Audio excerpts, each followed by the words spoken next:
Good afternoon, everybody. Welcome. Thank you for joining us this afternoon. On behalf of Suburban Diagnostics, I welcome you on this last week of 2020. Hoping that the two speakers that we have today will put a lot of smiles on your face and bring a lot of optimism in the year ahead. We have two stalwarts with us. Let me quickly introduce them to you. Dr. Prasad Kulkarni. He is the medical director of Serum Institute of India. I think nobody today will not know what is Serum Institute. Everybody knows SII. In fact, it's become a short form now. He is a clinical pharmacologist from Pune, BJ Medical. So, are you muted? No. And he has spent over 20 years at Serum Institute. He has been involved with several clinical developments in new vaccines and therapeutic large molecules. And he has over 60 publications, international publications to his name. Welcome, Dr. Kulkarni. Thank you. We have Dr. Tanu Singhal, who actually needs no introduction. She's a regular on our webinars at Suburban Diagnostics. She's an infectious disease specialist and a pediatrician by training. The ever cheerful and articulate Dr. Singhal has been at the tip of the spear since the beginning of the battle against COVID-19. Dr. Tanu has trained in pediatrics at AIIMS, New Delhi, and in infectious diseases and international health at the London School of Hygiene and Tropical Medicine. Her rich experience of 18 years, she is the ideal person to speak about vaccinations past, present, and future. Welcome, Dr. Tanu. Thank you. So let's quickly get into this. The vaccines are finally here, just around the corner. I think for the first time in the history of mankind, a vaccine has been created under 1 year. I guess the average development time was 10 to 15 years. Am I right, Dr. Kulkarni? Earlier. And today, I guess, other than the mumps vaccine, which was developed in less than 4 years, we have found that 10 to 15 years is the usual time. Today we have a vaccine in probably under 1 year. But there are a lot of questions regarding COVID-19 and maybe some apprehension, some confusion. And we hope to cover, dispel some of those challenges and also, like I said, put a smile on everybody's face at the end of it all. So let me start with Dr. Kulkarni's first question.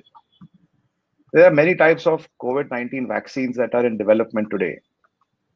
While some of the types like the inactivated virus vaccine or the virus protein vaccines, some of the terminologies are known, but we are hearing a lot of these new terminologies like mRNA, non-replicating viral vector vaccine, DNA vaccines, etc. So could you throw some light on these newer types of vaccines that have been developed, and would this actually change the landscape of vaccine development going forward now, for us? Dr. Kulkarni. Yeah, that's a very good question. Actually, yes, some of these vaccines are definitely new types of vaccine, and mRNA, for example, or even DNA for that matter. Though these kind of technologies have been available for quite some time, and many vaccines for different indications have been under development using these technologies. But so far they have not been licensed. This is the first time they are getting licensed. But what we have seen, mRNA, for example, is basically this mRNA gets into the body, and then once it is injected, and then in the cells of the recipients, the spike protein of the COVID virus, SARS-CoV-2 virus, gets expressed. Body recognizes the spike protein, and then body induces immune response against the spike protein. That's the simple philosophy. So no matter what technology you are using, ultimately, most of the vaccines are basically aiming to deliver spike protein to your body so that the body can recognize and mount an immune response against this protein. And these antibodies are generally been seen to be protective in nature. So mRNA will ultimately express this spike protein. Same thing is with the DNA vaccine. DNA vaccines, once it's in the body, will make mRNAs, and then mRNA in turn will make the spike protein, right? As far as the non-replicating viral vector is concerned, this technology is also there with Oxford University for quite some time. In fact, it was first time it was developed for the MERS, if you remember, Middle East Respiratory Syndrome. Okay. which happened many years back, and that was also a coronavirus, if you recall. So this platform basically is a simian, is a chimpanzee adenovirus. So it is expected that chimpanzee adenovirus will not cause any pathogenicity in the humans because it's a heterologous host, and so this becomes automatically non-pathogenic. And in this vector basically means in a way carrier. So this vector carries the genetic material for again the spike protein of the coronavirus or the COVID-19 virus. And once it is in the body, this genetic material again is going to do the same, express the spike protein on our cells, and ultimately the body will recognize the protein and will start making antibodies and also making cellular immune responses. So this platform has been used for several vaccines like MERS, malaria, Ebola, chikungunya, etc. Several preclinical studies, clinical studies has been found safe and well tolerated and also immunogenic. But this is the first time it will be used for a COVID vaccine. So I hope you got the answer. Yes, yes. So like I asked you that, does this mean that vaccine development from now on will see a dramatic change, and that we no longer will have to wait 10 to 15 years for a new vaccine to be developed? Would that mean that COVID actually has triggered a revolution in the development of vaccines going forward? Well, it's hard to say at the moment, but yes, what has happened that these platforms, including mRNA or DNA or this ChEDOX or the Oxford vector platform, they were ready, and that's why you could easily translate them for COVID-19 and make the vaccine in the shortest possible time, and then immediately get into the clinical trials. So that was a big advantage. And going forward, yes, for if at all there is any this kind of emergency situation, then these platforms can be again very easily translated for the new infection, and then the vaccine development can be really shortened to a great extent. That's definitely is expected, especially in the emergency situation like this. In a non-emergency situation, maybe people will try to try different technologies, and then because they'll be having some luxury of time, the development might take a little longer. It's only because of the pressure of the pandemic that all this could be shortened and accelerated. Yeah, accelerated. Absolutely. No, thank you, Dr. Kulkarni. I think, as you said, the pressure of the pandemic, and that brings me to my question with Dr. Tanu, that since these vaccines have been tested and developed at an accelerated pace, using a population of people not including children or pregnant women or some other comorbidities, is there any concern as to how the vaccine would interact with those biologies? For example, with cancer patients. So, do you have any concern, prescribing vaccine to maybe the pediatric age group or the elderly age group in whom perhaps the vaccine may not have been tested as much as we would have liked it to be? So, to talk about children, first thing is that COVID-19 is a very mild disease in children. Okay, so most children recover. Their hospitalization rates and are 20 times lower than adults. Death rates are 100 times lower. So they are not a target group for the COVID-19 vaccines in the beginning. And it is well known that if you are developing a vaccine against a disease which is primarily of adults, children are not included in the initial trials. And though the Pfizer vaccine and the Moderna vaccine have included some children now in their trials, but it will be some time before that data becomes available. So children would not be given these vaccines. Then as far as pregnant women are concerned, as of now, the vaccines have not been really tested well in them. And therefore, they would also not be given vaccines, because whenever you have a new drug which comes in, pregnant women, you have to be very careful about vaccinating pregnant women because you may have untoward effects on the fetus. So they will also not be given. But the vaccines have been tested in elderly and people with comorbidities. So for example, even in For example, even for the Oxford vaccine, 10 to 20% of the population was above the age of 55 years. And so also in the Pfizer vaccine, you had about 30 to 40% of the population above 55 and even up to the age of 91. And there were obese people, there were people who had comorbidities also included in the trials. Okay. And unless the patient was severely immunocompromised, most other people with comorbidities were included in the trial. So these are actually the people who should be given the vaccine first, because they are at the highest risk of, dying and having complications due to COVID. Sure.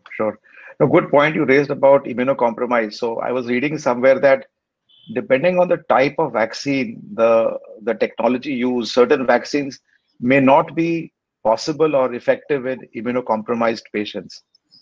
Is there a particular vaccine which will work, will immunocompromise, and some will not work? Is there any kind of understanding on that? So overall, all vaccines work poorer in immunocompromised people because, right, you are relying on the body's own immunity to generate the antibodies and the cellular responses. So we have to accept that the efficacy will be low. The question is more about safety. Because, when you give a vaccine, like for a live attenuated vaccine in a immunocompromised adult, then it may actually become virulent and cause a problem. But as far as the current COVID-19 vaccines are concerned, whether you look at the mRNA vaccine or you look at the non-replicating viral vector vaccines, right, they are supposed to be safe in immunocompromised people. So, Dr. Kulkarni, if you would like to add to that. Yeah, I agree with you. The concern is more with live attenuated, and these mRNA or non-replicating viruses, they should not generally be a problem. But as of now, nobody has data. So obviously that will have to be kept in mind. And any decision whether to give them vaccine or not will have to be based very carefully on the benefit-risk ratio. Sure. Okay. And that brings me to another question, Dr. Kulkarni, that, a lot of concern being spoken in India that depending on the type of vaccine, the storage and transportation will have a key role to play. So are there any advances in trying to make a vaccine that is heat stable or which is stable at room temperature so that it becomes more effective for the Indian, environment and the climate? Because we know certain vaccines require -20 or -70. We know the Oxford is at 2 to 8. But is there any thoughts on a heat stable or a room temperature stable vaccine? Maybe your thoughts on storage and transportation for the audience. Yeah. So currently, almost all the vaccines, whether COVID or any other vaccine, they generally require cold chain in terms of either 2 to 8 degree or -20 degree. All the licensed vaccines. Right. Except, and in fact, I'm proud to say that it was Serum Institute who made the first heat stable vaccine, probably the first in the world. That was a rotavirus vaccine. Okay. Yeah, so this vaccine could actually be stored at less than 25 degrees Celsius. So in an AC room, outside of the refrigerator, it can be stored. So it's a highly stable vaccine. And in fact, they had to create a new kind of vaccine vial monitor because no existing vaccine vial monitors could cater to that kind of stability. So there are efforts definitely for some vaccines. COVID vaccines, obviously, they are so new. So these kind of questions can be answered at a later date. Right now, the priority is to bring them at the earliest to the public. And then how to make them heat stable and all that can happen in future probably. That may take some time. So, the vaccine trials, I know for the Oxford vaccine were conducted, if I'm not mistaken, at around 17 sites across the country. Dr. Kulkarni? Yeah, 14 sites. 14 sites, okay. So, any side effects that were noted of concern, that should be, be known to the people, that anything of concern from a side effects point of view? Nothing really. I mean, nothing serious that was caused by the vaccine. So that's the best news. As far as the known side effects, yes, they will cause. Some of them will get constitutional symptoms like fever, headache, body ache, malaise for a day or so, and then injection site reactions like pain, redness, swelling. So these can happen in some of the people, and they have been reported also in the Oxford data. So the 3 Lancet publications that many of you must have seen also document the same. But apart from this, there is nothing serious that is expected. Okay. So these severe allergic reactions that we are seeing both with the Pfizer and the Moderna vaccines, I mean, we don't, I mean, any comments on those? I mean, those, in both cases, we saw some reports which spoke of severe allergic reactions. So any comments on those? So basically, for any vaccine, if someone is hypersensitive to any component of the vaccine, this is going to happen. So it's not something unexpected. All the existing vaccines do have potential to cause rare anaphylaxis or severe allergic reactions. In the incidence is very rare, extremely rare, maybe 1 in 1 million doses, something like this. So it is more to do with the individual who is having some kind of hypersensitivity. Now these 2 vaccines are being used already in large number of people. So naturally you are going to get this kind of reports. Right. Once other vaccines will start getting used, you might also get such rare reports with them, and so that's something that is okay. I mean, that we'll have to live with that, considering the overall benefit risk ratio to millions and millions of people. Sure. Can I just add one point here? Yeah, please. So there was a lot of press details about when the Pfizer vaccine was being used in the UK and 2 healthcare workers got anaphylaxis. But then when you went into the history, you found that they already had a history of severe hypersensitivity and used to move around with EpiPens. So they were already predisposed to an allergic reaction. And I also wanted to make another point here that sometimes the media kind of highlights these things. It goes in bold. Like, for example, there was something that 6 people die in the Pfizer vaccine trials. But then when you read the fine print, you realize that none of these deaths were actually related to the vaccine. They were, due to other reasons like road traffic accident or something. Similarly, whatever deaths have happened in the Oxford vaccine trials also have not been causally related to the vaccine. So all that is not brought out. So, people circulate WhatsApp messages, oh, this person has died. But you have to also look into why that person has died. Because it may be due to a natural cause or due to a vaccine unrelated cause. Right. Absolutely. I completely agree. We need to make a distinction between something called as adverse event and adverse reactions. Adverse event can be anything and definitely need not be caused by the vaccine, right? It just happened after the vaccination. So may or may not have been caused. Adverse reactions are something which are caused by the vaccine. So we always need to make that distinction whenever we are talking about vaccine reactions. Sure. So, I mean, just to continue on that, would there be any absolute contraindications?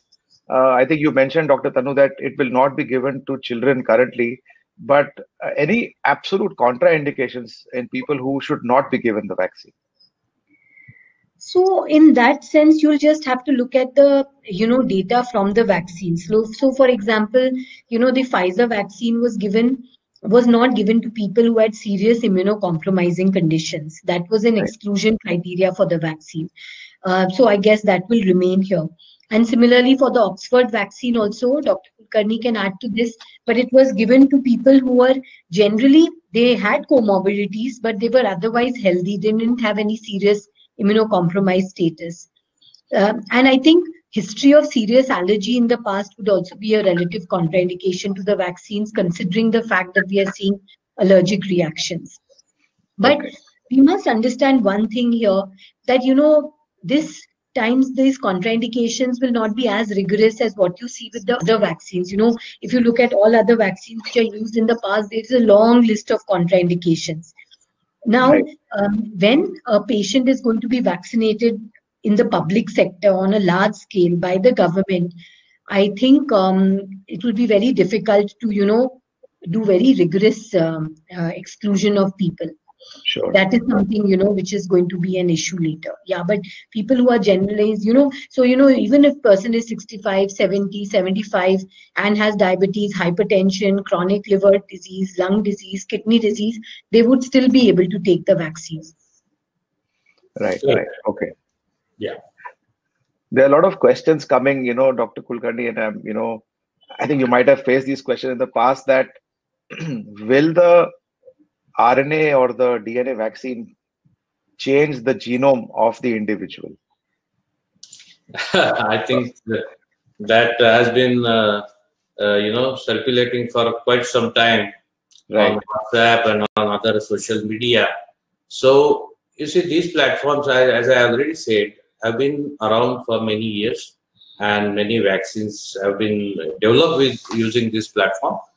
Right. No safety concerns have been reported so far, and obviously the regulators are very, they definitely perform a rigorous review of the safety profile of each and every technology. Only Right. when they get convinced that they give licensure to any product. So we have to trust them. And the very fact that the regulators in US and UK have authorized these products, obviously they are not concerned with this. So there is no, to be honest, scientific basis that it will get incorporated in our genome or anything such that. We get all the time assaulted with various viruses and bacteria. They also carry their own RNAs and own DNAs. These RNAs, they don't get the integrated with our DNA or our genome, right? Sure, so absolutely. Why should it happen only if it is going as a standalone mRNA? Yeah, and the concern which people have is terms of long-term safety. All this thing about mRNA and DNA being integrated, because people say, okay, these vaccines have been around for a year, they have been tested. So what do we know about the long-term side effects? So that is a big concern in the mind of people, because they say that the trials have only looked at 3 months data or 6 months data. And what about long term? So I think Dr. Kulkarni has really answered that question well, that none of the other viruses also which carry their genome into our cell get integrated with it. And also one more thing, we must understand that these RNA sequences are highly labile. They can self-destruct after some time. That is why they need those lipid nanoparticles which are stored at -60 or -80 to be carried inside the body. So they will not remain for a long time, to integrate. They will soon get, after they've done their job, they'll go away. Correct. Absolutely. So another question was that how will we measure the efficacy of the virus of the vaccine? In the sense that, will it actually prevent disease? Will it make the severity of the disease become less? So what actually will the vaccine do? Will it actually prevent it, or will it just reduce the severity of the disease? Your thoughts, and both of you could probably give your feedback on that. Oh. So basically, let us look at what the trials, and I'll just discuss the two major trials, the Pfizer and the Oxford. So in the Pfizer vaccine trial, they were mainly looking at the prevention against symptomatic disease and prevention against severe disease. So they found that, people who were given whether the vaccine or the placebo were asked to report if they got symptoms, and then they tested them. So that is why they found that the vaccine was about 95% protective against symptomatic disease and 90% protective against severe disease. That was what the data. They did not look at whether the vaccine protected against asymptomatic infection, because they were not serially swabbing these people to see whether they were swab positive, etc., or they were getting asymptomatic. So we really don't know right now whether the vaccine can protect against asymptomatic infection, at least the Pfizer vaccine, and whether it will really reduce transmission. Basically, as of now, the vaccine is to protect an individual. Now, the Oxford vaccine did look into this. They did, a subset of people who were included in the trials, they were actually doing weekly RT-PCR in their nasopharyngeal swabs to see if there was protection against asymptomatic infection. And as far as I remember, they found that with the standard dose, they did not demonstrate a significant protection against asymptomatic infection. Whereas they did find that there was 70% protection against symptomatic disease and 100% protection against severe disease, the Oxford trial, because all the cases of severe disease which happened in the patients who received the placebo. So as of now, the vaccines are mainly for protecting an individual and to reduce the severity of disease and reduce the complications. I would just like to add here that obviously these trials, their primary aim was not to, as you rightly said, to test for efficacy against the asymptomatic disease, right? Because mainly they were powered for symptomatic disease. So we will need larger trials to look for asymptomatic disease. So right now the trials were not that powered, but that this asymptomatic infections are also getting prevented, not to an extent to what the symptomatic disease or to a severe disease is, but definitely there is an effect also seen in the Moderna vaccine trial, because they didn't do the swabbing, but they looked at the nucleoprotein, which also could tell the infection. So I think on a larger scale, once the vaccine gets used in a widespread numbers, the transmission blocking, that is what we are hoping for, will happen to some extent. That is what the data indicates. We do not have confirmed this thing, but definite indications are there that we will have that kind of effect. Okay. And is there a need to test people for antibodies after the vaccine has been given to see if they have seroconverted? Or is the measurement of efficacy largely clinical? So, yeah, should I take it? Please. Yeah. So basically, the antibodies that people will obviously test in the market may or may not be may not tell us how sensitive the kits are, how specific they are. So we don't know all that. We know for sure that the data that has come from the UK trials and will also come from our trials, that the vaccine is highly immunogenic. When the blood samples were tested by validated, you always need validated assays to test for those antibodies, and they are highly specialized assays, IgG antibodies as well as neutralizing antibodies as well as T-cell assays. And what we see from the data from the publication that almost everybody is getting antibodies. So the seroconversion is 100% actually after 2 doses. So I don't think anybody should worry about doing the testing. This has been done in a very highly scientific manner for many people. So I don't think we should get into that. Yes, and in fact, the phase 1 and the phase 2 trials were about that, to look at the immunogenicity of the vaccines. And they found that they were immunogenic in all the people that were given the vaccine, and the levels of antibodies which were attained were several fold higher than what are seen in convalescent plasma. So people who have recovered from natural disease also don't have that level of antibody which is being generated by the vaccine. So we have to trust that data is out there, and so people shouldn't go around testing themselves after they have received the vaccine.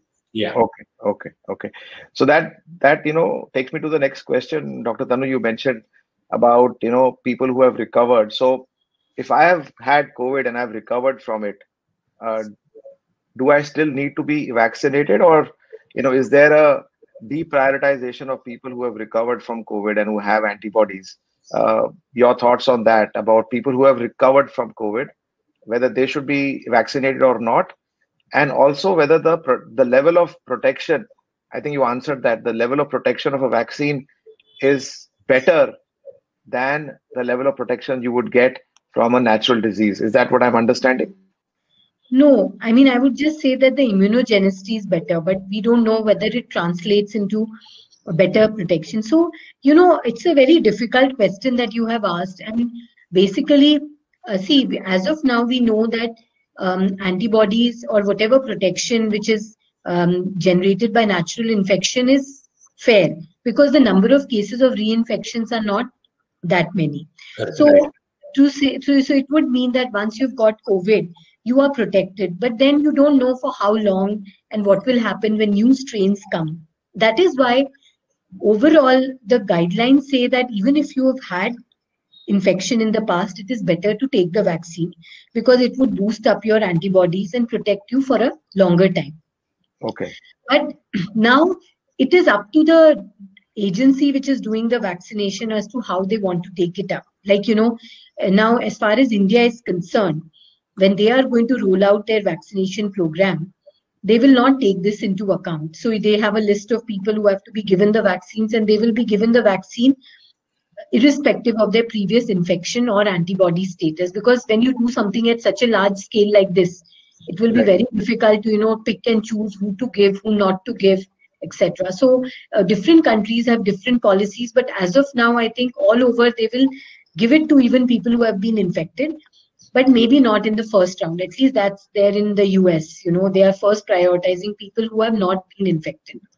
But for India, I think Dr. Kulkarni would like to add here what he will. Yeah, I completely agree with what you are saying. Obviously, operationally, it's going to be extremely difficult to pick and choose.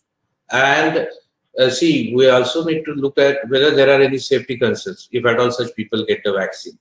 But the data shows that there have been many such infected people in the clinical trials, and they got the vaccine and there were no safety problems at all. So yes, absolutely, there is no harm in getting the vaccine and boosting your antibody titers so that you get long-lasting protection. And I think the biggest question, Dr. Kulkarni, everybody has is how long will this protection last?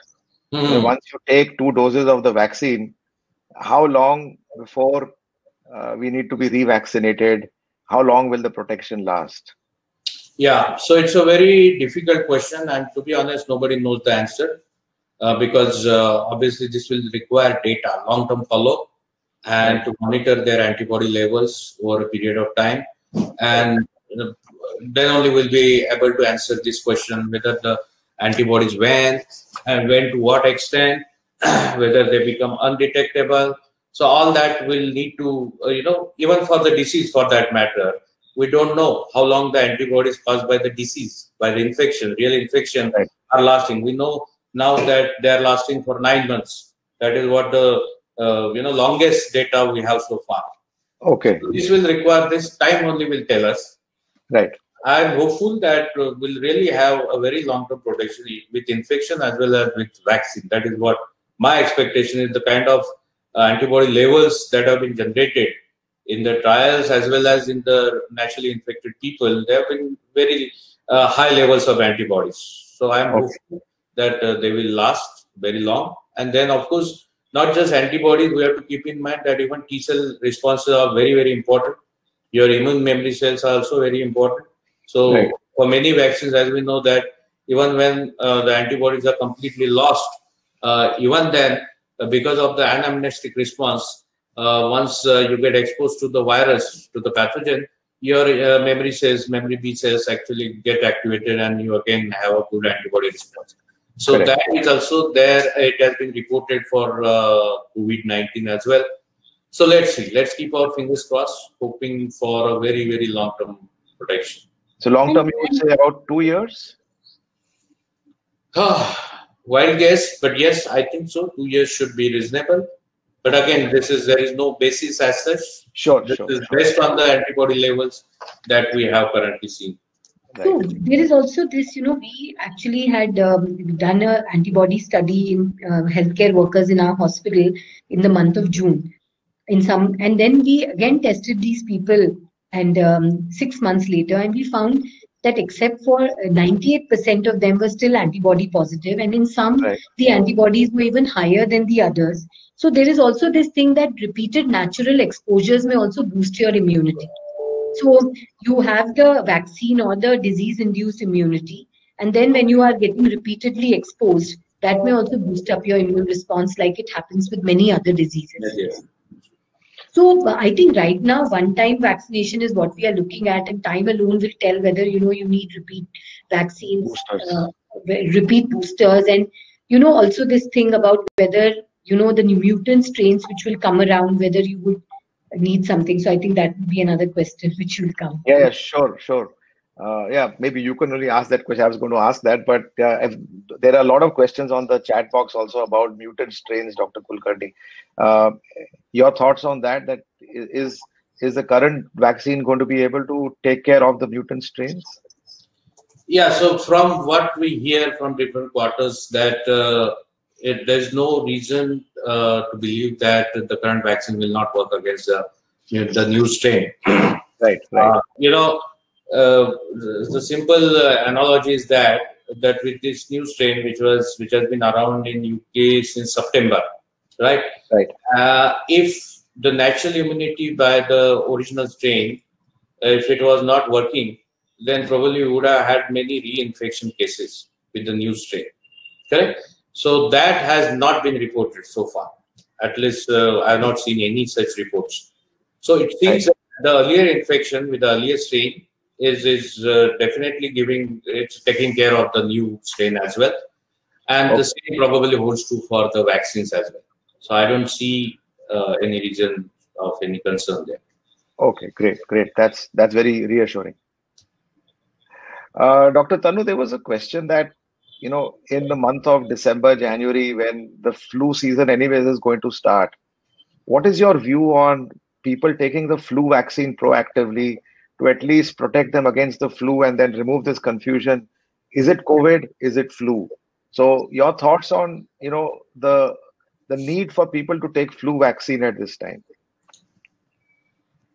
Yeah, I mean, again, it's like a little difficult question, but so we can look at it in two ways. One is that what is the current level of flu activity? Okay, so that is not very high because we are testing people who have flu-like illness and we are not finding influenza.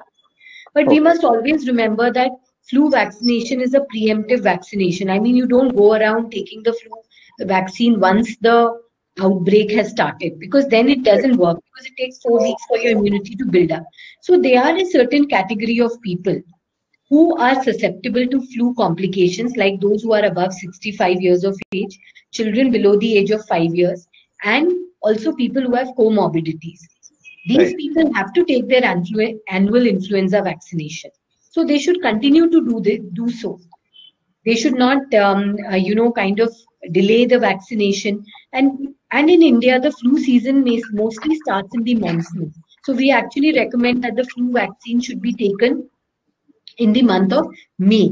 But unfortunately, what happened this year is because in May there was this lockdown, most people have not taken their annual flu vaccination. So we are telling them to take their annual flu vaccines and then take a second dose in the month of May and then go back to their yearly schedule. So people who are at risk for flu-related complications should take their flu vaccinations.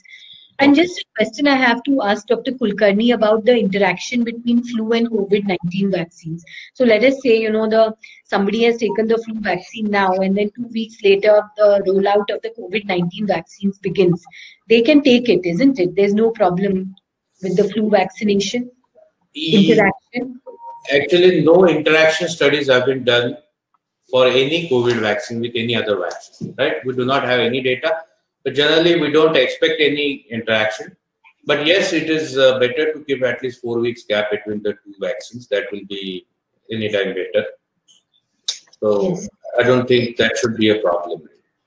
Yes, so again, that is another reason why people should hurry up and take their flu vaccine, so that, when the time for taking the COVID-19 vaccine comes, they are actually beyond that 2 or 4 week gap. Yeah, and in fact, I will go one step further from what you said. You really told the real high-risk people who really need to take the flu shot. But even apart from that, even healthy people, apparently are completely healthy people, definitely I would suggest they should go for the flu shots, because obviously the kind of burden that we have in the country and the morbidity as well as the sufferings, though it may not result exactly in pneumonias and hospitalization and death, but definitely flu is number one cause of office absenteeism, right? It affects the workplaces like anything and spreads very fast. So if one can afford, it is always advisable to take the flu shot by everybody. Okay. So some questions, Dr. Kulkarni, coming on, that some vaccines require a single dose, some require 2 doses. Any thoughts on that why some vaccines require just 1 dose and some require 2 doses? and which your feedback on that? So it actually depends on the characteristic of the underlying pathogen. That's one, and also the characteristic of the vaccine. So it's really differs from vaccine to vaccine and from pathogen to pathogen. There is no one such rule that for this it will require one and this require two. Nothing like that. All this comes from clinical trials. So when you develop a new vaccine, you try different schedules, different dosages, whether one dose, two dose, and then based on the immune response, based on the efficacy, then you get to know that, okay, for getting an optimum response, you do need two doses. Like even for COVID vaccine, many of them started with as a single dose vaccine, but then eventually realized that to get 100% seroconversion, like for Oxford, for example, you do need a second dose. Otherwise, you leave out few people, very few, but they are being left out. So that's how you get to know how many doses are required. So it will differ from vaccine to vaccine. For example, for BCG, it's just one dose. For measles, it is two doses. But for your diphtheria, pertussis, it requires at least 3 doses, and then maybe boosters also 2 boosters. So it differs from vaccine to vaccine, also from age to age. So in the pediatric population, when the immune system is not so mature, you require multiple doses, right? But the same vaccines, when you give it to adults, by the time immune system is mature, then even a single dose might suffice. So it depends on the age as well. Absolutely. So you're saying all vaccines for COVID should require 2 doses, right? It's not that some will require 1 and some will require 2. No. Again, because every vaccine is different, every vaccine may have its own, immune response, and depending on the data that they get in their trials, who knows, somebody might have 1 dose as well. So far, all the vaccines that are at the forefront do require 2 doses. That is what we have. So these vaccines follow the prime boost principle, that the first dose is the priming dose, which primes your immune system, and then the second dose is the booster. So that is why they are 2 doses are recommended for the COVID-19 vaccines. And the trials also showed that even after 1 dose there was protection, though it was not as good as after 2 doses. And operationally, it will happen that some people may not take both the doses. That may happen. So we have to be ready for that. There will be some dropouts, for the second dose. But there are some vaccines under development which are targeting only single dose. So we'll have to wait for that data to come. Right. So as you spoke, Dr. Tanu, that some people might miss out, but there are some questions people asking that I took Oxford as my first dose and I take Pfizer as my second dose. Will taking 2 different types of vaccine, one is a vector borne and one is mRNA, will that produce better antibody response or better protection? Is there any basis to this kind of a thought? No, people should not go around experimenting like this, because all this is very scientific. And also to say that I don't think the Pfizer vaccine will be available in the private sector for some time, so that opportunity to switch between vaccines will not be available. And even if it is available, we would not recommend that. It is always said that when you start with one, you always complete it with the same vaccine, because the trials have been done in that way. We don't know what will happen if you follow some other pattern. Correct. Okay. So, but it could happen that, somebody forgets, when I'm sure over a period of time, more than one vaccine will be available in the country. And somebody may actually forget which vaccine they took the first time. Will there be a problem if suppose I took Oxford now and I took Pfizer afterwards? Will there be actually a problem? No, there won't be a problem. I mean, safety-wise, I don't think it's an issue at all. The question would be efficacy. And then what you would say is that if you're taking the Pfizer, you'll have to take 2 doses of the Pfizer vaccine. That's what we do. That when you change the brand, you go through the whole schedule. You can't count this Oxford vaccine, which was taken. Dr. Kulkarni, is that correct? If you would actually have to switch like this. Yeah, to answer that question, you would really need something called as interchangeability studies.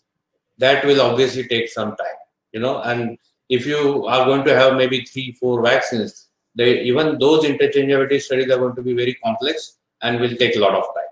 So the real answer will come from those kind of studies. whether if you use them interchangeably, what happens to their efficacy or to their immune response at least. So the scientific answer will come from those studies. Safety wise, I agree, should not be a problem. Even response wise should not be a problem. But as of now, we don't have any data to make this claim. Sure. Can I ask a question, Dr. Kulkarni? It's a little, but this is a question which people are asking me because they are comparing the Oxford and the Pfizer vaccine. The Oxford with its 70% efficacy and the Pfizer with its 95% efficacy. So like there are some of my colleagues who were saying, okay, right now the Oxford is one which is going to be available. So we will take it and we'll take the 2 doses. But let's say after 6 months, if that vaccine becomes available, should we take it again? So that those are the other kind of questions which are coming in. Or there are people who are asking, should we wait for the other vaccine to come? So what would be your answers to these things? Because these are actual questions which are floating around. I know. See, basically, this 70% versus 95% or 94%, these kind of comparisons, I think, are a little misleading sometimes, because when you want to compare them, it has to be done in a head-to-head comparative clinical trial, right? And that will only answer whether one vaccine has better efficacy or not. These two figures came from 2 different trials in completely different settings under 2 different protocols. Hello. I think we have Dr. Kulkarni has frozen, perhaps. I think we'll wait for him to rejoin. Yes. Dr. Kanu, we can continue. Do you think there will be a bouquet of vaccines available soon? I thought that was more to him, but since we'll wait for him to re-log in, do you think there'll be a bouquet of vaccines to choose from? Yes, I think in India, you have this Oxford, then the Sputnik will probably come in, because that is also undergoing trials in India, and the third would be Covaxin from Bharat Biotech. I mean, I can at least see these 3 vaccines being available in India in the next 3 to 6 months. But we don't know where will they be available. Will they be available in the public-private sector? So that there is uncertainty about that. And maybe the Pfizer and the Moderna may come in, but I think that will take some time. Right. But the Oxford and the Sputnik, I think, have the same. They are the vector-borne, I think, the live attenuated vector. Similar, I think, the methodology for both the vaccines, right? Yeah, they are a little bit similar, because here you have a chimpanzee adenovirus and there you have a human adenovirus, and there are 2 different adenoviruses in the 2 doses. The only problem with the Sputnik vaccine is that while Oxford, we have, data which has been published in a peer-reviewed journal about the safety, efficacy, there is no data as yet about the Sputnik vaccine, even from the parent trials. So trials in India are being conducted, but that data will take time to come. So that is, I think, one of the reasons for the, concern about the Sputnik. Right. And do you think this vaccine will eventually become part of the pediatric vaccination schedule eventually? I mean, you said initially it's not going to be there, but you see this happening in the near future, that once the vaccine becomes easily available, will it become incorporated in the vaccination schedule of the country? I don't know, because see, this is a pandemic situation and we don't know how long COVID is going to last. It's possible that in a year's time it may go away completely. So in that case, one would not probably continue to vaccinate with this. It all depends on what will happen. Will it behave like flu and will it remain, endemic? In that situation, maybe it will come in, but we don't know that. So at the moment, I think children are not in the priority group for vaccination. Because, see, one of the other reasons is we don't know whether these vaccines block transmission or not. And pediatric vaccination would be useful if transmission is being blocked. So then, you don't have outbreaks in schools, colleges, etc. So that data is not available. Right. That's why I think as of now, I don't foresee it coming in the immunization schedule. Okay. And, we were just looking at how vaccination has played a big role in eradicating some conditions like smallpox and reduce. Do you think vaccination will have a similar role in COVID? It'll actually, maybe eradicate this condition over a period of time, or it's too early to say?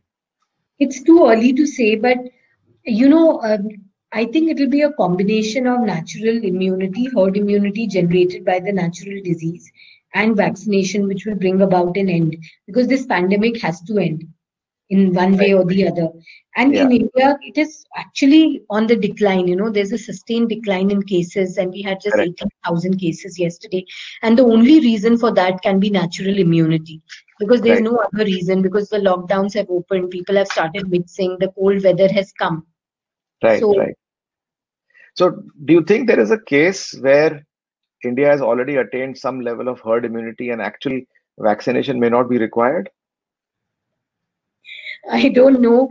It's again too early to say, because you Right. don't know what is going to happen 3 months down the line. If you look Sure. at Europe, they also went through this phase. They had a 3 or 4 month honeymoon period from May to September, and then it Right. came back.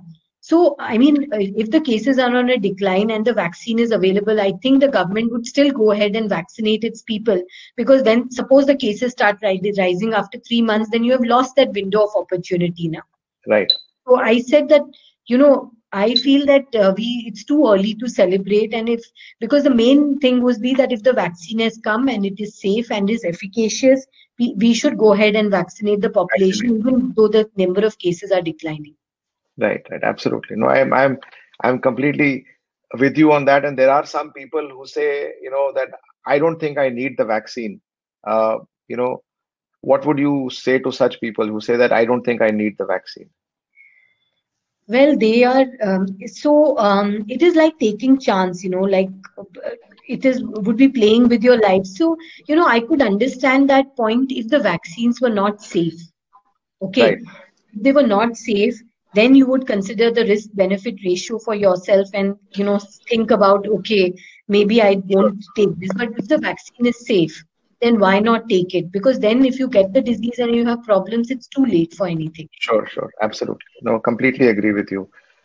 Great. I think Dr. Kulkarni has uh, joined us back.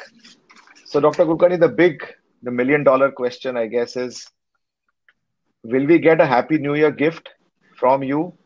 And when will that gift be available to all of us?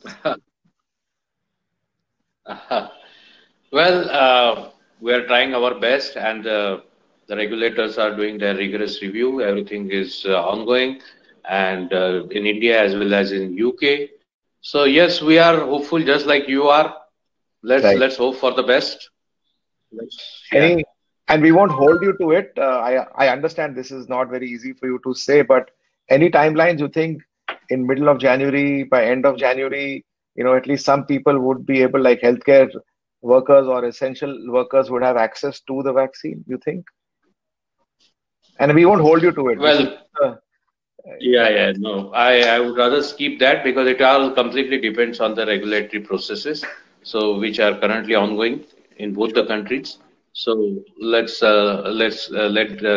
give them time, and sure. whenever they are ready, they will hopefully take a positive decision. Yeah, we were reading today, I think 4 states are doing some dry run or some trial runs are being done, for transportation. So I guess probably the good news is around the corner. I think everybody is trying to push for it. So I'm sure we can expect some good news in the new year, definitely. Yes.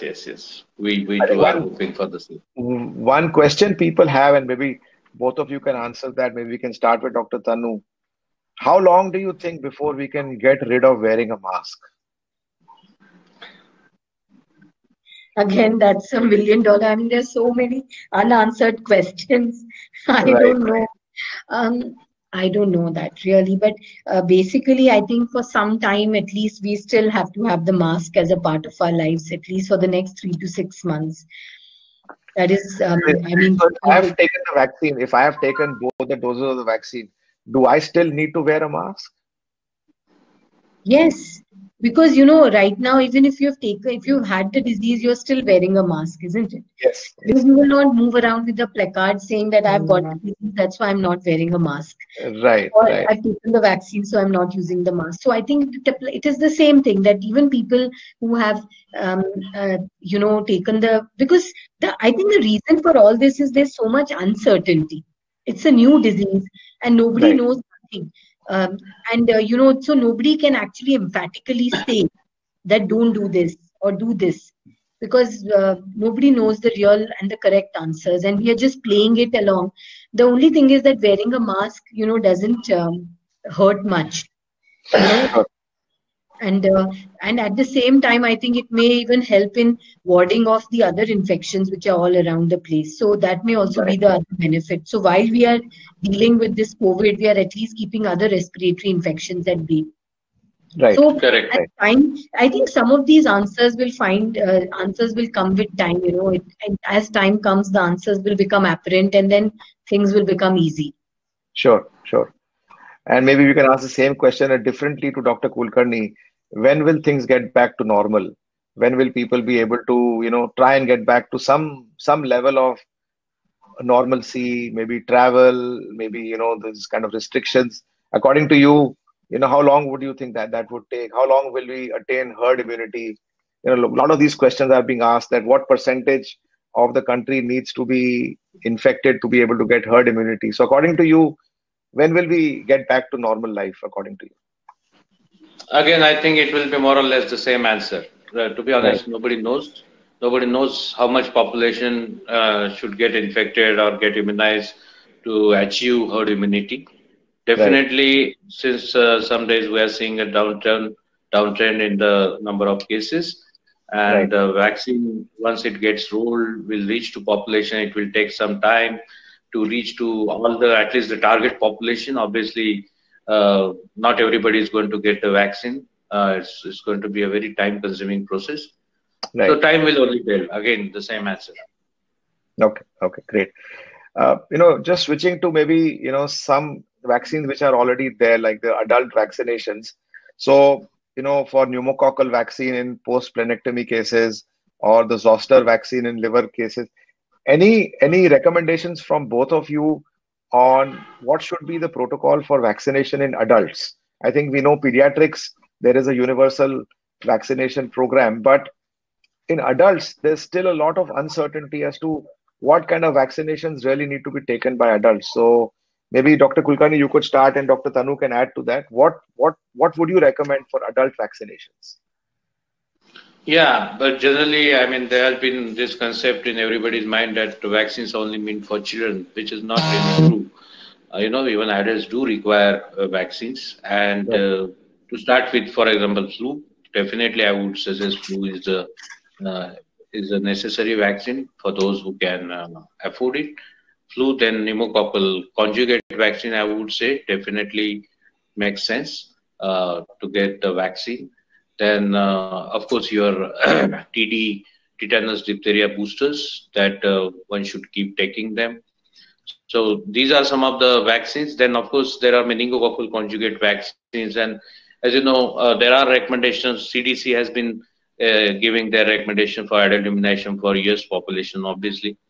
And even the Association of Physicians of India, API, they had issued guidelines few years back on adult immunization.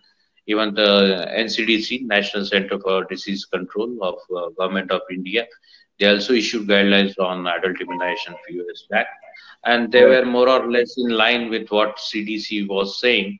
So I think it will be worth checking those guidelines, and at least those people who can afford, and especially those who are having some kind of risk factor, should definitely consider taking these vaccines. That will be my suggestion. Sure. Dr. Tanu, anything you would like to add? Yeah, so again, if you look at adults, one group of people are women planning to become pregnant. So them, I think MMR vaccine is very important if they've not received it in the past, and checking their chickenpox antibodies and immunizing them with chickenpox. That's important. Then Right. typhoid vaccination is also a very underused vaccine. it is approved till the age of 45. And, we see a lot of adults with typhoid. So, Right. that is also a vaccine which people should consider. Similarly, hepatitis B vaccine, because, you have people who have chronic comorbidities. They are the ones who should, if they've not been immunized with Hep B in the past, should take hepatitis B vaccine. And Right. then, like we said about the flu and the conjugate pneumococcal vaccine, in all people who have comorbidities and all people who are above the age of 65 should take it. And then you also have the unconjugated pneumococcal vaccine, which should be taken after the conjugate vaccine. So, Okay. herpes zoster is also an important vaccine in people aged above 50, but unfortunately, it's not available in our country right now because there is MSD which has a vaccine which it's no longer available, and the GSK has not really come into the market. So Sure. over Sure. time, if they become available, they should also be taken because herpes zoster also causes a lot of problems. I have a lot of personal interest in the whole cervical cancer vaccine, and there are two countries I was reading. One is Australia, and second is Rwanda, who have actually eradicated cervical cancer. Do you think it is possible for India to be the third country to actually eradicate cervical cancer with both, HPV screening and cervical cancer vaccine adoption? Your thoughts on that, Dr. Tanu? So, again, we'll have to look at what is our country's priority. We are still struggling to introduce the typhoid vaccine, the rota, the pneumococcal vaccines into the schedule. So clearly they are above the priority list. So I think for us, for the cervical cancer vaccine to come in the national program is going to take a long time. So I think till then the focus should be primarily on screening by low cost measures, like etc. But eventually, if you actually all the other vaccines come into the schedule, then probably the time would be for HPV to come in. The only thing I would like to say here is that it's a very safe and effective vaccine. And again, that's an important vaccine to consider for adolescent girls between the ages of 12 to 18. It's very important to give them this vaccine. And even in women who are actually already sexually active, they can still take the vaccine up to the age of 45. So that's also a group which can take the vaccine. Okay. And it's very safe, very Right. safe. Any new vaccine coming from SII, Dr. Kulkarni, like the malaria vaccine or the dengue vaccine? Anything in the pipeline that would be of interest to the Indians? Yes, yes. In fact, we have quite a few vaccines in the pipeline. As you rightly said, dengue vaccine is one of them, malaria, then new TB vaccine, then HPV, Tdap, ocelopertussis vaccines, pentavalent meningococcal conjugate vaccines, then main B vaccine, typhoid conjugate vaccine. So, Okay. a lot of stuff is happening already. Okay. Great. So I'll just quickly, go through the questions that the audience has asked. So one is, I think, still a lot of concern on children. So, Dr. Tanu, is there an age at which we can start giving the vaccine? Cutoff age, like is it below 12, which can't get, or below 18? What is that cutoff age according to you above which we can give the vaccine? Right now, the cutoff age is 18 years. 18 years is the cutoff age. And also, even above the age of 18, most people in the first round won't qualify for the vaccine because they have no comorbidities, etc. So, Right. trials between 12 and 17 are going on, and some of the data may become available soon. So, Sure. probably then you would have children who have comorbidities, who have other health problems. They would become Right. candidates for taking the vaccine. Okay. Understood. Would it be safe to vaccinate a CKD patient, chronic kidney disease patient, Dr. Kulkarni? Any thoughts on that? Yes, yes. I think this kind of patients have already been, evaluated in clinical trials, and Right. they are the ones who need the vaccine the most. Sure. Okay. And some questions being asked that since we've got so much success with the COVID vaccine, is there any chance that we will also see similar success with HIV? HIV is a tough nut, to be honest. People have been trying various things for last 20 Right. years or more, There has not been a single success. But yes, the hope is eternal. So obviously, someday or other, we will crack this one also. Right. So I just wanted to add that, not all vaccines, not all viruses or pathogens are good vaccine candidates. So we are lucky that actually COVID-19 is a good vaccine candidate because, the efficacy, earlier it was thought that even if the efficacy exceeds 50%, the regulators will license the vaccine. And I think it was beyond everybody's expectations that the vaccine has performed so well. Right. So, we may want to make a vaccine for every disease, but all diseases are not amenable to protection. True. That has been seen also with, let's say, so far with malaria and to some extent with TB, where you do have vaccines, but they are not optimum vaccines. And but there are efforts and excellent efforts going on. So hopefully we will have those vaccines as well, because TB, malaria are one of the biggest, two of the biggest contributors to global mortality. Sure, absolutely. One question was, people who have had organ transplants, is it safe for them to be given vaccine, the COVID vaccine, or would they become a better candidate to take? No, I don't think there is any data as far as about transplant patients receiving these vaccines. So, I mean, initially when the vaccine, because they fall in the severely immunocompromised category, because these patients are already on, at least the solid organ transplants are on immunosuppressive drugs. So I think they would not be able to receive. Dr. Kulkarni, what would you say to it? Because I haven't read anything to this effect. Yeah, you are right in a way that there is no data on these kind of people. But obviously, in clinical trials, any clinical trial will have limitations that how many patients of which category you can include, right? So that data will take time. But sometime back we had discussed about the absolute contraindications to the vaccine. So currently, the absolute contraindication is any history of hypersensitivity to any component of the vaccine. That's the absolute one. For all other categories, they fall into the level of warnings and precautions and those kind of things. So the physician should make a medical judgment based on the benefit risk analysis, whether the benefits outweigh the risk, and then they can take a call. Sure. Are there any medications that are known to cross react, like maybe steroids or any other medications that could have a cross reactivity with the vaccine? Again, we don't have any data, but immunosuppressive drugs are obviously those who are on immunosuppressive drugs were excluded from the clinical trials. So they are expected to at least hamper the immune response. We don't know about the safety, but immune response will definitely be affected. Sure. But that could not be a kind of complete contraindication, because many of these patients who are on immunosuppressive drugs are actually at risk for getting severe COVID. So again, as Dr. Kulkarni said, one would have to take a medical judgment based on, the patient to decide whether or not to offer. So as of now, the efficacy may be compromised, but the safety would not be an issue with the current vaccines which are there in the market. Right. Correct. See, I will just give you one analogy, which is rabies vaccine. So rabies, as you know, is a 100% fatal disease. So in case of rabies, actually for post-exposure prophylaxis, if you are bitten by a dog, there is no contraindication, right?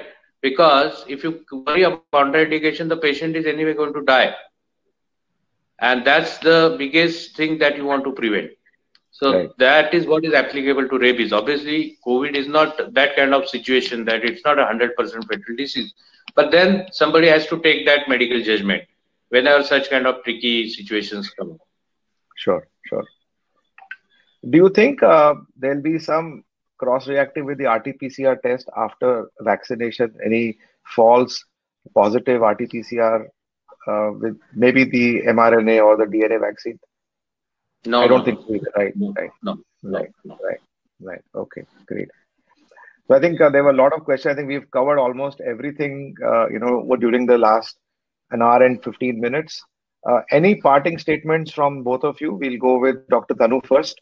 Any words of advice, any parting statements, anything that you can, encourage people to look forward to in the new year? So my advice would be to, as of now, one is follow the SMS, that is social distancing, masking, and hand hygiene. That is a must as of now. And second is to become advocates for vaccination, because some of the healthcare workers are themselves very reluctant to take the vaccine. So, if you are not convinced, then how are you going to convince your family members, your parents, or your patients to take the vaccine? So that is, so that is the other thing. And third is to not rely on, lay media or WhatsApp, etc., for vaccine related information. So if people want, some proper information, then they should go to proper sites and not try and create panic by circulating all these kind of WhatsApp messages. Absolutely, absolutely. And I mean, just since you started that topic, why do you think people are apprehensive? I mean, vaccinations have been there and proven themselves, and we have stuck people like Dr. Kulkarni, at the core of it all. Why do you think people are, apprehensive generally about, whether we should take vaccinations and the side effects like autism and things like that? Something maybe you could speak to, calm those nerves? So there are two different things. The apprehension about the COVID-19 vaccines is because everything is happening in a hurry. People Right. are not getting time to digest.